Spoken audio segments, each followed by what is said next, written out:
gorgeous place here. Oh my goodness, authentic Maine up here. Thank you. Yeah, it's right out of a postcard. Yeah. It's gorgeous. Thanks for coming. Islesford is what everyone calls the island. Geographically, it's called Little Cranberry Island. The restaurant itself is the Islesford Dock Restaurant and Gallery, and my partner and I bought it in January, but it's been a restaurant for a long time, as you can see. Yeah, it's very weathered building. Now, were you a fan of the restaurant before you bought it, or did you come sight unseen, or how did that happen in your life? Very much a fan. I live, my wife and I, in Bar Harbor, and our daughters, but we've always come out every year at least a couple times. It's been under the same ownership for 24 years. Before that, for many other years under a different name. And we really didn't want to see it close. My partner and I wanted to keep it going. It's a special place for a lot of people.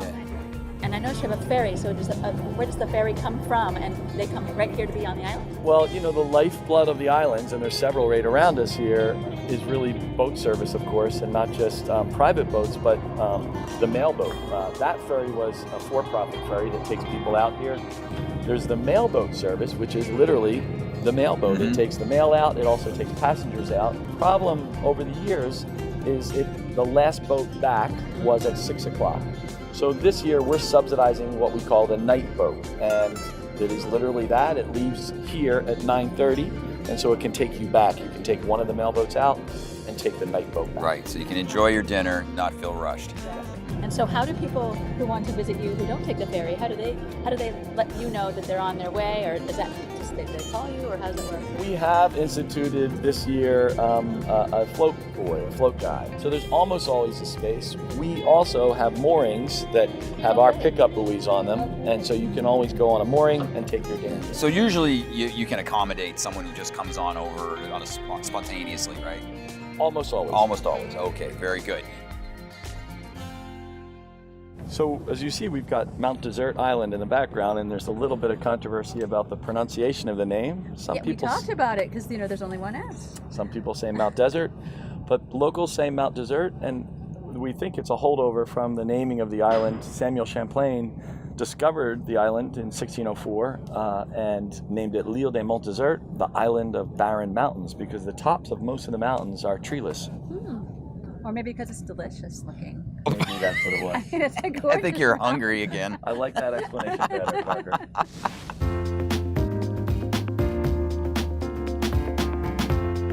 I'm here with Georgia in this gallery right here on the island, and Georgia is the gallery manager and a waitress and the restaurant manager. And but tell me a little bit about the vibe of the island. I just love that there's a restaurant with a gallery, and it looks like there's a lot of things that are nautical, but tell me a little bit about the gallery.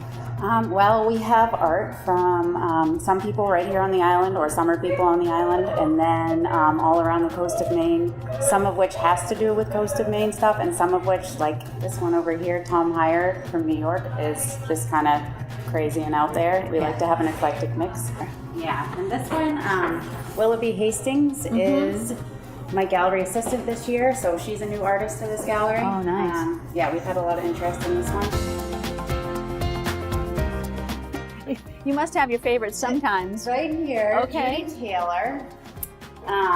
She comes and does plein air workshops out here a lot, and this is an icon of Islesford, Ashley Bryan. Someone who has lived here. He's lived here for years and years. He does children's books. He's pretty famous. He does children's books and poetry, and he paints himself.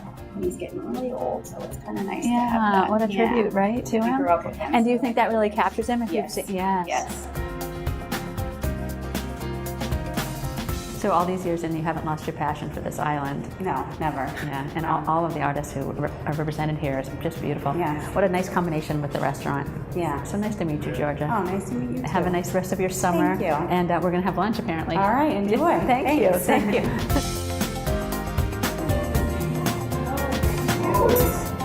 Chowder and oysters.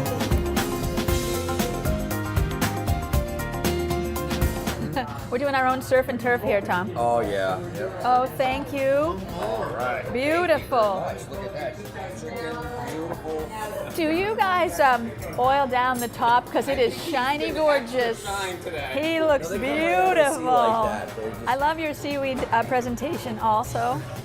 Don't eat Gorgeous, that, though, Tom. You know, okay? This came no, from don't one eat of the the seaweed. bazillion lobster traps right out there. see how many lobster traps no, on our I way didn't. over? No, were there lobster traps out there? You were like, No, never saw one. and I'm here with Chef Emily Damon. Oh my goodness. Let me just tell you, that was delicious. So tell me what your plans are for the menu for your duration here now. Well, obviously, seafood driven focus. We have our huge garden out back, so we harvest a lot of vegetables and greens and as much bounty as we can from there and utilize that on the menu. So lots of crab, lots of lobster, lots of shrimp, lots of tuna. Sustainability and just being conscious of where your food comes from is very important. Well, beautiful. So nice to meet you, and such a delicious lunch. Everyone thought was just crazy beautiful, yummy. Thank you so much. And what a spot, and what a nice place to be with your family too. Oh, yes.